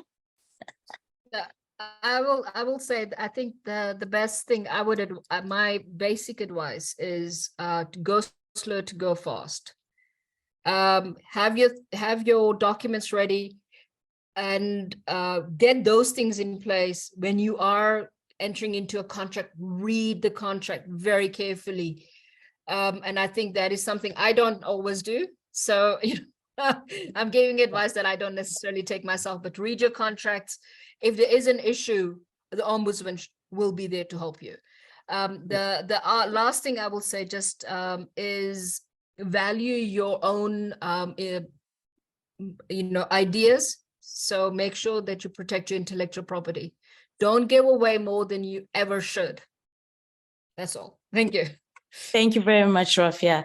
Said like a true lawyer. Sis Confidence, any quick word you want to say there? And let's do some reactions of heart as she goes. And then from there, we'll move over to Laurentia, as well as our other boy, and then Nero. Over to you, Laurentia. Thank you so much, Sis Tobeka. On the closing note, thanks to the panelists for the massive information that they gave us, and thanks to DigiBiz for the support and for giving us the ombudsman. And this has opened wounds with many of us regarding CEDA, CIFA, and others. Please bring them in next time so that we can clear everything and so that the small businesses can thrive well and do more. Thank you so much. Thank you very much, Confidence. Laurentia, 20 seconds. Hi, Tobeka. Yeah, I saw one of the responses in the group chat said, time well spent, indeed. This is a topic, this is an entity, the Office of the Ombudsman, we are craving for it. It has been, there's a real need. And I have a special shout out to Rafia. You know, she engaged us throughout the session. Yes, the answers are not maybe what we want to hear, but at least she's open and honest and engaging enough to help us understand where are the boundaries. My plea is, Tobeka, and that goes to all those who are in decision-making power. Yes. Please let the Office of the Ombudsman hold the ethical values. Yes. Let it take us back to the roots, to our roots that didn't have inconsistencies, roots that didn't have biases, roots that didn't have corruption in it. Can we go back and pick up where we left off and make our ombudsman, the Office of the Ombudsman, an entity that other countries can benchmark from in the going future. Thank you very much. To the ombudswomen and men out there. Over to you, good boy, and then we'll end off with Neo. Thank you, Sister Tobeka. First and foremost, I would like to say thank you very much to our panelists. It's a very wonderful session, very much informative and educational. And to DigiBiz, thank you for always living up to expectations. And we hope the ombudsman will come to the party and will help to be the voice of the voiceless. Thank you. Thank you very much, boy. Now over to you, Susie. But you are on mute. I haven't developed yet. Sorry. No worries. Perfect. You can go. Thank you to everybody. Thank you to DigiBiz. And, there's a lot that, we have actually taken in this session, and I am blown away, honestly speaking. There's so much that I still want to add on and so much that I want to touch on, but I really just want to say, let the ombudsman be the ombudsman of the people. Let the ombudsman be the ombudsman of the people. And we will end that just there. We couldn't have said it any better. Thank you very much for everyone. And you're still here 5 minutes after the hour. Be safe, take care of yourself, and take care of yourself mentally, physically, spiritually, as a whole, because we are navigating big things in our world and in our life. Have a good day. Have a wonderful Friday and weekend. Lots of love. Bye-bye. Thank you. Bye. Bye, everyone. Thank you. Thank you very much. Bye-bye. Bye. Where's your dance move, Andre? Sorry. Where's your move? There's no sound. There's no sound, Crystal. It's sound. It's Friday. Sorry. Yeah. We're waiting for you on the DJ. Yeah, but I can't Where's your DJ. game? I can't DJ because Come on, you've got the DJ, sound on. Rebecca, where's the jingle? Where's the jingle? Yeah, Okay, come on. it's you know. It's coming. It's coming. It's coming. Sorry. Rebecca, You're better DJ than me. Even at 5 o'clock in the morning for me, I'm DJing with you guys. Thank you so much, everybody. Thank you.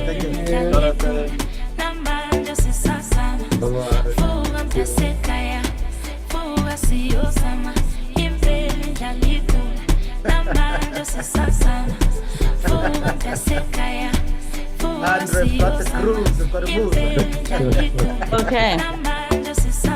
Good night, everyone. Good night. Goodbye, everybody. Bye, guys. Have a good weekend, everyone. Bye-bye. Thank you very much for joining us. Great. Thank you. I'm going to be home soon. Sending you love. Bye. When Bring you us some coming back? sweets over there. I come back. I land on Sunday. You I land on Sunday.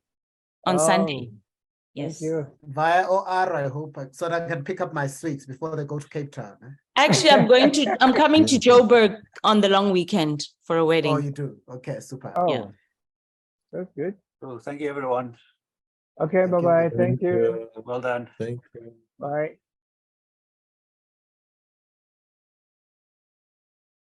Bye, everyone.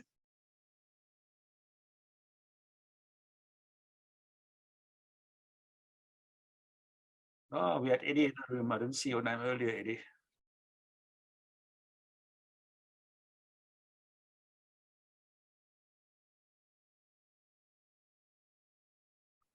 Okay. You want to have weekend, Safiso, or you still have to do some work? Yeah, you look smart, Christoph. You must take a picture today. The MP must have been impressed. No, we have to. I remember when I started my first business, on a Monday, I wore the T-shirt and jeans to go do the delivery of the newspapers. Yes. On a Tuesday, I put on the tie and the jacket to go to the advertiser to sell advertising. You know? That's the life of an entrepreneur, yes. Great.